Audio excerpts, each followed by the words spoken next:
नमस्कार, one India Hindi में आपका स्वागत है। कारगिल विजय दिवस के मौके पर रक्षा मंत्री राजनाथ सिंह ने एक बार फिर पाकिस्तान और चीन को फिर चेताया है।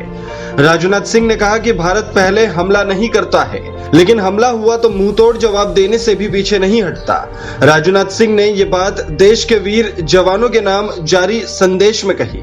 राजनाथ सिंह ने ट्विटर पर एक वीडियो संदेश में कहा कि कारगिल विजय दिवस केवल एक दिन नहीं है, बल्कि भारतीय सेना के शौर्य और पराक्रम का विजय उत्सव है।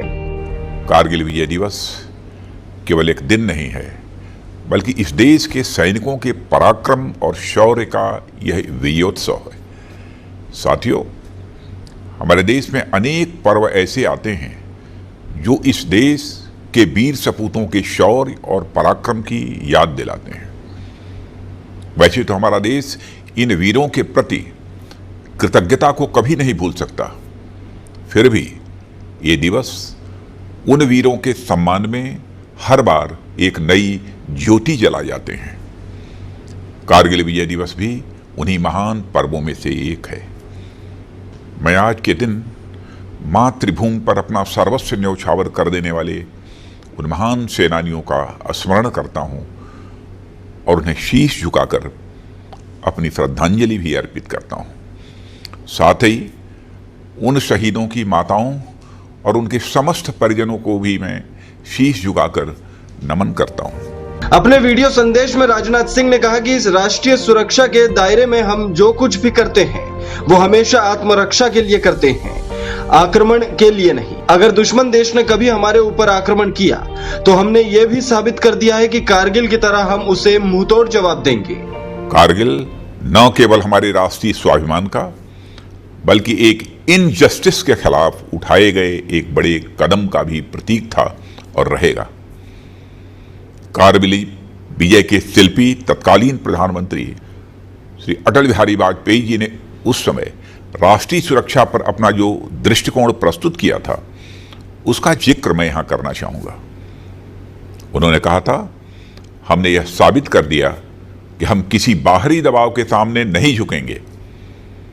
हमने यह भी साबित कर दिया कि हम एक जिम्मेदार राष्ट्र हैं।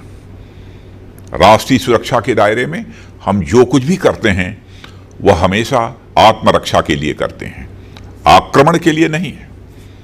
और अगर दुश्मन देश में कभी हमारे ऊपर आक्रमण किया तो हमने यह भी साबित कर दिया कि कारगिल की तरह हम उसे मुंहतोड़ जवाब भी देंगे। साथियों, यह सेंटिमेंट जैसा 21 साल पहले था वैसा ही आज भी है। हम शांति चाहने वाले देश हैं, पर किसी संकट के समय अपनी राष्ट्रीय एकता और संप्रभुता के लिए बड़े से बड़ा कदम उठाने के लिए भी हम हमेशा तैयार हैं। उन्होंने कहा कि इस देश को सुरक्षित रखने का काम अगर सीमा पर हमारे सैनिक कर रहे हैं तो इसकी एकता, अखंडता और भाईचारे को बरकरार रखना हमारी जिम्मेदारी है। साथियों, आज हम देशवासियों को अपने सैनिकों की इसी निष्ठा और कर्तव्य भाव का अनुकरण करने की जरूरत है। हम सबको अपने देश का एक ईमानदार सैनिक बनने की जरूरत है। देश की सीमा पर रहकर देश की सेवा करना एक सैनिक का धर्म तो है ही, साथ ही देश के अंदर रहकर भी देश के प्रति अपने कर्तव्यों का ईमानदारी से निर्वाह करना भी एक सैनिक धर्म ही है।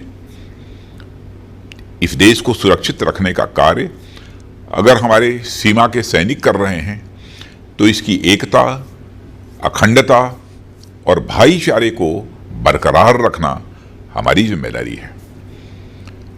हमारे देश में हमेशा अमन चैन बना रहे, आपसी सौहार्द बना रहे और हम लगातार विकास के पथ पर उन्मुख रहें। मैं समझता हूं हमारे वीर बहादुर जवानों के लिए यह सबसे बड़ी श्रद्धांजलि होगी। इससे पहले रक्षा मंत्री Rajnath Singh national war memorial पहुंचे थे। राजनाथ सिंह के साथ वहां तीनों सेना प्रमुख भी मौजूद थे। राजनाथ सिंह ने शहीदों को श्रद्धांजलि दी। बता दें कि देश में हर साल 26 जुलाई को कारगिल युद्ध का विजय दिवस मनाया जाता है। भारतीय सशस्त्र बलों ने 26 जुलाई 1999 को पाकिस्तान को युद्ध में हराया था। इस खबर में फिलहाल इतना ही। तमाम अपडेट्स के लिए बने रहिए वन इंडिया के साथ।